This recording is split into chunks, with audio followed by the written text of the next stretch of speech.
주의 이름으로 사랑합니다. 할렐루야. 오늘 이 본문에 있는 말씀은 복음서 중에 마태복음에만 있는 좀 특이한 말씀입니다. 24절 보면 가버나움에 이르니 안세기를 받는 자들이 베드로에게 나와 이르되 너의 선생은 반세기를 내지 아니하느냐. 예수님과 제자들이 가버나움에 가셨을 때 성전세를 반세계를 받는 자들이 베드로에게 질문을 해요. 너의 선생은 반세계를 내지 않느냐? 이 반세계를 받는 자는 누구냐면 성전세를 받는 세금 징수원이에요. 이 성전세라고 하는 것은 로마 제국에 내는 그러한 세금이 아니라 성전을 유지하기 위해서 내는 그런 세금이에요. 그러니까 그걸 받는 사람이 있는데 반세계를 받아요. 반세계는 2 드라크마인데 드라크마는 뭐냐면 노동자가 하루 일해서 버는 그런 액수예요. 그러니까 2 드라크마 반세계는 노동자 이틀분의 삭시예요. 그걸 성전세로 내는데 20세 이상 된 유대인의 남자는 누구나 1년에 한 번 이 성전세를 내야 됩니다. 반세계. 그게 출애굽기에 나와 있습니다. 출애굽기 30장에 보면 무릇 계수 중에 드는 자마다 성소의 세겔로 반세겔을 낼지니 한 세겔은 20게라라. 그 반세겔을 여호와께 드릴지니 계수 중에 드는 모든 자, 곧 20살 이상 된 자가 여호와께 드리되. 그러니까 구약 때부터 쭉 들여왔던 성전세가 있는데 이 반세계를 내는 성전세가 있어요. 그러니까 그걸 받는 사람이 너의 선생은 성전세를 내지 않느냐 하고 베드로에게 물어봤어요. 그러니까 25절 26절 이르되 내신다 하고 집에 들어가니 예수께서 먼저 이르시되 시몬아 내 생각은 어떠하냐. 세상 임금들이 누구에게 관세와 국세를 받느냐. 자기 아들에게냐 타인에게냐. 베드로가 이르되 타인에게니이다. 예수께서 이르시되 그렇다면 아들은 세를 내라리라. 자, 이르되 내신다 하고 집에 들어가니 물어봐야 너희 선생은 왜 반세를 안 내? 내신다. 그러고 이제 예수님이 계신 집에 들어갔는데 베드로가 집에 들어가자 예수님께서 먼저 물어보시는 거예요. 시몬아, 네 생각은 어떠냐? 세상의 임금들이 누구에게 관세와 국세를 받느냐? 그러니까 이게 임금이 세금을 거두면 누구에게 받느냐? 누가 세금을 내느냐? 그러니까 베드로가 대답하죠. 예수님께서 더 물어보죠. 자기 아들에게냐 타인에게냐. 그 왕의 자녀에게 받냐 백성에게 받냐. 그러니까 베드로가 대답해요. 타인에게입니다. 그러니까 백성들이 냅니다. 주님이 이렇게 말씀하시죠. 그렇다면 아들은 세를 면하리라. 그럼 자녀들은 면제받는 것이 아니냐. 이게 예수님과 베드로와의 대화입니다. 예수님이 베드로에게 세상의 임금이 세금을 거두는 것에 대해서 물어보시는 거예요. 세상의 임금들은 자기 가족에게는 세금을 징수하지 않는다는 거예요. 자기 가족은 세금을 내지 않는 거예요. 여러분들의 자녀가 집에서 밥을 먹고 잠을 자고 생활을 하잖아요. 그 자녀에게 월세를 받거나 아니면 내가 제공했으니 먹는 것 잠자리 제공했으니 돈을 내 라고 대가를 요구하십니까? 혹시 해본 적 있으시면 손 한번 들어보십시오. 물론 매정한 사람은 그럴 수 있을 거예요. 아니면 경제관념이나 자식을 따끔하게 가르치기 위해서 그럴 수는 있다 하더라도 일반적으로는 그렇게 하지 않죠. 왜 그렇죠? 자녀는 내 자식이기 때문에. 그러면 출가한 자식은 이제 잠시 집에 와요. 뭐 1년에 한두 번씩 올 것 아니에요? 그럼 잠시 왔어요. 그 와서 또 먹고 자고 할 것 아니에요, 며칠을. 그럼 출가했으니까 너 돈 내고 가. 그러십니까? 소정이가 와서 쌍둥이들 데리고 와서 며칠 있다 가면 야 여기 너 여기 달방인데 너희들 자고 갔으니 돈 내고 가. 그럽니까? 그러지 않아요. 왜 그러지 않죠? 자식이기 때문에. 저도 그래요. 고향집에 1년에 한두 번 이렇게 가면 한 하루 이틀 있다 오지 않습니까? 돌아올 때 어머니께 하루 이틀 신세 잘 졌다고 감사하다고 이거 내가 묵었던 값이라고 뭐 이렇게 주고 오진 않습니다. 그걸 주고 오지 않는다고 해서 전화 와서 야 너 왜 계산 안 하고 왔어? 이렇게 또 전화도 안 옵니다. 왜 그럽니까? 자식이기 때문에 그렇습니다. 그러니까 저는 자식의 어떤 자녀의 특권일 수 있습니다. 부모는 달라고 하지도 않습니다. 하나님께서도 이 아들인 예수님에게 세금을 징수하지 않으십니다. 예수님은 하나님의 아들이시고 성전보다 더 귀한 분이십니다. 그래서 성전세를 바칠 의무가 없는 겁니다. 이게 예수님이 하신 말씀입니다. 베드로와의 대화에서 하신 말씀. 그런데 27절을 보세요.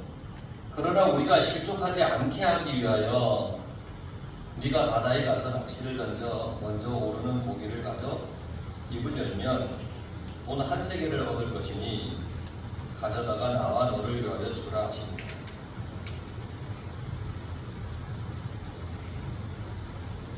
하지만 이제 저들을 공연히 건드릴 것 없다는 거예요. 너는 바닷가에 가서 낚시를 던져 처음 무는 그 고기를 이렇게 건져서 입을 열면 동전 하나가 나왔다는 거예요. 한 세겔이 나왔는데 그걸 가져다가 세금 징수원에게 갖다 주라. 오늘 그 27절 말씀. 그러나 우리가 실족하지 않게 하기 위하여, 이런 의미죠. 그러나 우리가 그들에게 오해를 사지 않기 위하여. 지금 처신을 잘못하면 이들이 오해한다는 거예요. 성전세를 내가 낼 필요 없어. 뭐 이렇게 하면 그들이 오해한다는 거예요. 모든 일에 오해가 없어야 합니다. 이 말씀 속에 예수님의 지혜가 있는데 뭐냐면 내가 정당하고 옳다고 무조건 우겨서도 안 되는 거예요. 내가 정당하고 옳아도 오해가 생기면 안 되는 거예요. 상대방이 모른다면 나는 정당한데 상대방은 모를 수 있잖아요. 상대방이 그걸 소화할 수 없으면 그를 위해 수준을 낮춰야 된다는 거예요. 알아듣지 못하는데 아무리 내가 옳다고 얘기하면 뭐하냐. 이게 내려감의 삶이에요. 나의 생각도 중요하듯이 다른 사람의 생각도 중요한 거예요. 예수님이 성전세 납부를 거부하면 이들은 예수님과 제자들을 오해할 거예요. 그렇잖아요. 야, 내가 하나님의 아들이고 성전보다 더 귀한데 내가 무슨 성전세를 내? 그렇게 하시면 옳잖아요. 이게 옳은 거잖아요. 분명하잖아요. 그런데 그래서 거부를 한다면, 성전세 납부하는 걸 거부하면 그걸 모르는 그들은 오해할 거라는 거예요. 어떻게 오해하냐면 예수님과 제자들은 율법을 파괴하고 성전과 예배를 무시하는 거예요. 그들은 그렇게 생각할 거라는 거죠. 자칫 복음을 배척하게 되는 거예요. 그래서 예수님은 자발적으로 성전세를 내시고 지켜야 할 의무가 없음에도 기꺼이 복종하시는 거예요. 우리는 복음과 진리를 거스리는 문제에서는 타협하지 않고 싸워야 합니다. 그렇잖아요. 복음과 진리를 거스린다? 그건 우리는 끝까지 지켜야 됩니다. 하지만 그렇지 않는 세상의 제도와 절차에 있어서는 우리는 준수해야 합니다. 그래야 복음 전도에 불필요한 오해와 방해를 받지 않을 수 있는 거예요. 간혹 내가 하나님의 자녀인데 그러면서 아나무인으로 세상을 사는 사람이 있어요. 신앙인 중. 내가 하나님의 자녀인데 하나님이 전능한 분인데 감히 너희들이 뭐라고 그러면서 살아가는 사람들이 간혹 있어요. 하나님 외에는 세상의 모든 것은 아무것도 아니라고 생각을 해요. 자기가 하나님을 믿는 사람이라서 하나님을 믿지 않는 다른 사람을 무시하며 살아가는 사람이 있어요. 그걸 조심해야 됩니다. 아주 오래전에 제가 전도사 시절에 대전을 중심으로 해서 남부연회가 있는데 그 지방별로 체육대회를 했어요. 축구대회를 했는데 대전에 있는 어느 하천면에 있는 운동장을 빌려서 이제 그 대회를 하는 거예요. 그런데 그곳에 일반인들이 운동장을 사용하고 있었어요. 분명히 운동장을 사용하고자 사용 신청을 했고 허가도 다 나 있는 상태였어요. 그러니까 목사님들을 알고 있는데 그 일반인들은 그 사실을 모르고 있는 거예요. 이 사람들이 사용 허가를 받아서 그날 사용한다는 것을 일반인들이 모르는 거예요. 그래서 늘 하던 대로 그들이 그 시간에 와서 운동을 했던 거예요. 그런 상황이에요. 그런데 설명을 하고 운동장을 이제 비워달라 그러면 되잖아요. 자, 우리가 이렇게 사용 승낙서를 다 가지고 있으니 당신들이 좀 운동장을 비워주셔야 됩니다. 이렇게 얘기를 하면 되잖아요. 근데 갑자기 소란스러워지면서 싸우는 소리가 나는 거예요. 어떤 목사님이 그 일반인들에게 뭐라고 그랬냐면 당신들 내가 누군지 알아? 그러는 거예요. 당신들 내가 누군지 알아? 소리를 쳤어요. 그런데 그 일반인들이 뭐라고 대답했는지 아세요? 당신 누군데? 모르잖아요, 누군지. 그러니까 이 사람이, 이 목사님이 그래요. 내가 목사야! 내가 목사야. 그랬더니 그 일반인들 중에 한 사람이 그런 얘기를 하는 거예요. 당신 교회에서나 목사지 나한테 목사냐? 이렇게 싸움이 붙은 거예요. 싸움. 근데 그걸 보면서 이제 목회 처음 시작하는 전도사 시절인데 그걸 보면서 사실 무척 창피했어요. 왜냐하면 이 문제가 진리에 관한 문제도 아니에요. 그렇죠? 이게 뭐 복음에 관한 문제입니까? 아니면 뭐에 관한 문제도 아니잖아요. 생명을 걸어야 할 문제도 아니잖아요. 싸울 문제도 아니고 그저 우리가 절차를 거쳐서 사용하기로 했다. 그리고 사용 승낙서를 보여주면 되는 문제예요. 아주 간단한 문제예요. 사전에 사용 신청을 해서 승낙서를 받은 것은 옳은 일이잖아요. 정당하잖아요. 맞잖아요. 근데 그들은 모르잖아요. 그거를. 그러니까 그렇다고 해서 싸우고 고함치면서 오해를 오히려 일으키는 게 그게 문제이지 않습니까? 그 사람들은 목사는 소리 지르고 사나운 사람이라고 여길 거다. 그 중에는 교회 다니는 사람이 있을 수도 있죠. 그 순간 자신이 신앙인이라고 하는 것이 부끄럽다고 여기는 그런 사람도 있었을 거라는 거죠. 우리는 간혹 진리와 복음에 관계없는 상관없는 것으로 인해서 다투고 주님을 욕먹게 할 때가 종종 있습니다. 일반인 중에는 싸우는 목사님을 보면서 실족하는 사람들이 있었을 것이고 주님은 세상에서 질서를 지키며 실족하는 일이 없게 해야 한다라고 그렇게 말씀하셨습니다. 성경에 보면 세상의 임금도 하나님께서 세우셨다 그랬습니다. 그건 뭔 얘기냐면 세상의 모든 질서와 모든 그 이치를 하나님께서 이끌어 가신다는 얘기입니다. 그 법이 규례가 복음과 진리에 거스르지 않는다면 지켜야 되는 거예요. 나는 예수 믿는 사람이니까 신호는 지키지 않아도 돼 라고 할 수 없듯이 지켜야 돼요. 나는 사회의 법과 원칙들을 잘 지키고 있는지 우리가 스스로 한번 되돌아봐야 되는 거예요. 주님이 우리에게 그렇게 말씀하십니다. 또한 그들이 실족하지 않게 하기 위하여, 이 말은 세금을 걷는 사람들의 입장을 생각해야 한다는 주님의 깊은 뜻이에요. 그들의 직무 수행에 어려움이 없도록 배려해야 한다는 그런 의미이기도 해요. 성전세를 거두는 사람들은 예수님이 하나님의 아들이심을 알지 못해요. 전혀 몰라요. 예수님이 세금을 바치지 않아도 되는 권리가 있다는 것도 몰라요. 이들은 자기들 직책에 따라 세금을 거둘 뿐이에요. 그러니까 베드로에게 물어본 거예요. 왜 당신과 당신 선생님은 세금을 안 내지? 당연히 내야 되는데? 그러니까 예수님은 이들의 입장을 존중해야 한다는 거예요. 내 양심이 떳떳해도 다른 사람을 배려할 줄 알아야 되는 거예요. 다른 사람의 양심을 배려하는 것, 이것도 이웃 사랑이라는 거예요. 예수님은 정당하게 세금을 내세요. 그러기 위해서 기적을 행하십니다. 어떤 기적을 행하세요? 오늘 성경에 보면 베드로에게 가서 너 바다에 가서 낚시를 이렇게 해라. 그러면 고기가 한 마리 이렇게 걸려 올라올 거예요.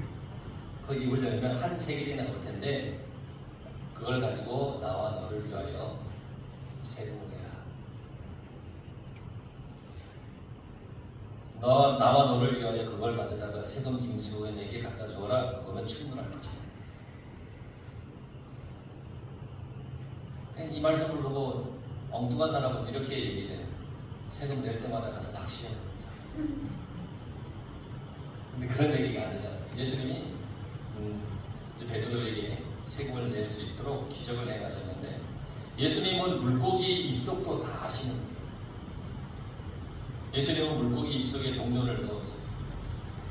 놀라운 주님의 능력이에요. 그건 주님의 능력이에요. 이게 주님의 능력이라고 우리가 여기고 넘어가야지. 나도 낚시해서 그건 요행인지 요행.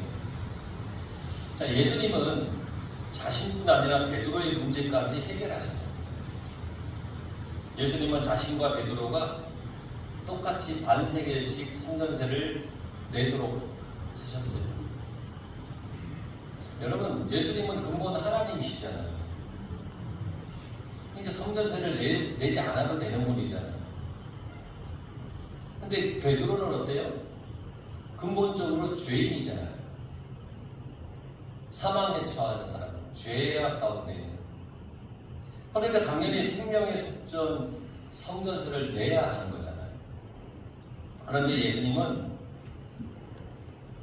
베드로와 예수님을 동등하게 여겨주셨어요. 이것도 은혜예요. 예수님은 안 내도 되고 베드로는 당연히 내야 되고, 근데 예수님은 나와 너를 위하여 내라 하면서 베드로와 동등되게 여겨주셨어요. 만약에 예수님께서 야, 너랑 나랑 차원이 다르잖아. 사실 차원 다르잖아요. 근데 예수님께서 야, 너랑 나랑 차원이 다르잖아 이렇게 말씀하시면 우리는 예수님께 가까이 가기가 어려워요. 만약에 예수님께서 감히 너가 나랑 같은 밥상에서 밥을 먹으려고 그래? 만약에 그러신다면 충분히 그러실 수 있잖아요. 이 하나님의 아들이니까. 만약에 그렇게 하신다면 우리가 위축되어서 그의 곁에 가기란 매우 껄끄럽고 좀 불편할 거예요. 만약 주님께서 내가 메시아고 너가 죄인인데 이런 마음으로 우리를 대하신다면 우리는 여전히 무섭고 두려운 하나님만 생각했을 겁니다. 그런데 주님은 우리와 같이 지내주셨어요. 인간의 몸으로 오셔서 우리와 함께 해주셨어요. 높고 높은 신의 모습을 보여준 게 아니라 우리의 아픔과 슬픔을 함께 해주면서 그것들을 어루만져 주셨어요. 우리 곁에서 우리와 같이 지내주셨어요. 그래서 우리를 세심하게 챙겨주시고 돌보아 주시는 그런 주님이세요. 누군가를 실족시키지 않으시는 그 주님의 마음, 베드로까지 챙겨주시는 그 예수님의 마음, 주님은 우리가 그렇게 살기를 바라고 계세요. 다른 사람을 실족시키지 않도록, 다른 사람을 챙겨주도록. 그래, 여러분 한번 생각해 보세요. 올 한 해 내가 실족시킨 사람도 있지 않나? 내가 챙겼어야 되는데 챙겨주지 않은 사람은 혹시 있지 않나? 주님이 오신 강림절이에요. 이 기간이 구주 강림절, 주님이 이제 오시는 그날을 기다리는 강림절.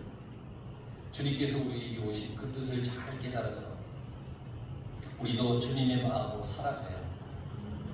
주님은 우리에게 그렇게 살아가라고 친히 가르쳐 주시고, 그러니 여러분 서로 사랑하며 서로 위하며